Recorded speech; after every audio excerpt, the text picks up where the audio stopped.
बहुजन समाज में जितने सारे नेता हैं, जितनी सारी पार्टियां हैं, 2023 का जो विधानसभा का चुनाव हुआ, 2024 का जो आने वाला लोकसभा का चुनाव है, जो कि बहुत ही करीब है, उसको लेकर तमाम जो है सोशल एक्टिविस्ट जो है सोशल मीडिया पर जो है लिखते रहते हैं कि तमाम नेता एक हों तभी जो है जीत की तरफ अग्रसर हो गए। और देखिए दोस्तों, सोशल एक्टिविस्टों की बात न मानना जो है इन बहुजन नेताओं को कितना महंगा पड़ रहा है, इसका अंदाजा इसी से लगा सकते हैं कि देखिए कल जिस तरीके से मध्य प्रदेश का, छत्तीसगढ़ का, तेलंगाना का और राजस्थान का जिस तरीके से रिजल्ट आया है और उस रिजल्ट में जो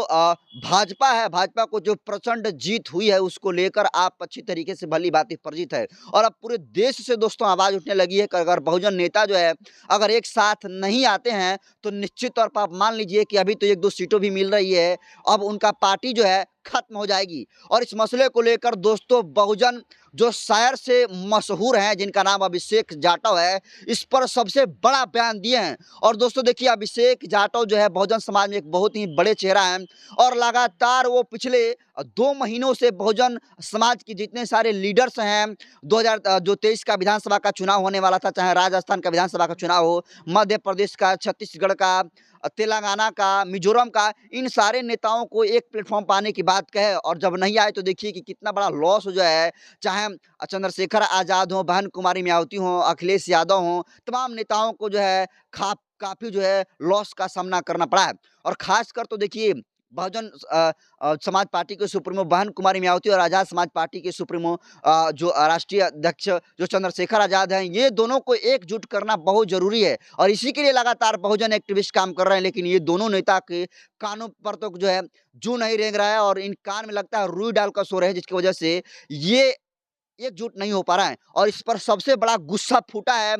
जो है अभिषेक जाटव का। दोस्तों, अभिषेक जाटव जो है बहुजन का एक बहुत बड़ा चर्चित और बड़ा चेहरा माने जाते हैं और देखिए क्या कुछ कहे हैं चंद्रशेखर आज़ाद, बहन कुमारी मायावती को लेकर और तमाम बहुजन समाज में नेताओं को लेकर जो चुनाव में एकजुट नहीं होते हैं और अलग-अलग लड़ते हैं और चुनाव हार जाते हैं। देखिए पूरा का पूरा ये एक्स पर लिखे थे अभिषेक जाटव जी कि हमें उम्मीद ही नहीं, पूरा विश्वास था कि चुनाव का रिजल्ट यही होगा कि अम्बेडकरवादी तमाम पार्टी हार का मुंह देखेगी और वो भी बेहद शर्मनाक हार। कांशीराम साहब ने कहा था कि बिखरी हुई कौम कभी शासक नहीं बनती। समय है सभी अम्बेडकरवादी नेता अपना अहम छोड़कर फूले, साहू पेरियार, ललई अम्बेडकर और मान्यवर कांशीराम साहब की अधूरी लड़ाई और कारवा को पूरा करने के लिए एकजुट हों।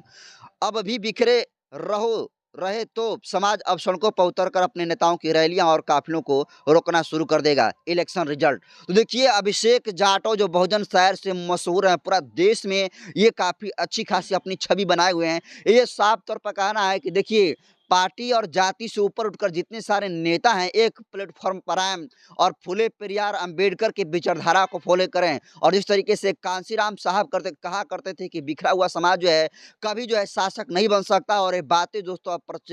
प्रसिद्ध हो गई, क्योंकि देखिए राजस्थान का जिस तरीके से रिजल्ट आया है, मध्य प्रदेश का जिस तरीके से रिजल्ट आया है, देश की तीसरी सबसे बड़ी पार्टी है बहुजन समाज पार्टी और मध्य प्रदेश में उसका कोई खाता नहीं खुला है। राजस्थान में गढ़ माना जाता है दलितों का और बहुत बड़ी आबादी है, 18% मेघवालों और जाटवों की आबादी है। लेकिन उतनी बड़ी आबादी के बीच सिर्फ 2 सीटों, तो कहीं न कहीं ये बहुत ही बड़ी जो है लॉस हुआ है बहुजन समाज पार्टी को, आज़ाद समाज पार्टी को और जितने सारे बहुजन समाज के जो लीडर्स हैं उनको और जो पार्टियां, उनके लिए बहुत बड़ा लॉस का सामना करना पड़ा है। और इसको लेकर सबसे बड़ा गुस्सा फूटा है अभिषेक जाटव की। अभिषेक जाटव का ये जो गुस्सा है, इसको आप कैसे देखते हैं? क्या उनका गुस्सा जायज़ है, नाजायज़? इसको आप कैसे देखते हो? कमेंट कर दीजिए और चुनावी अपडेट को देखने के लिए, पल-पल की अपडेट को देखने के लिए जनतंत्र को ज़्यादा से ज़्यादा सब्सक्राइब करिए। बहुत-बहुत धन्यवाद।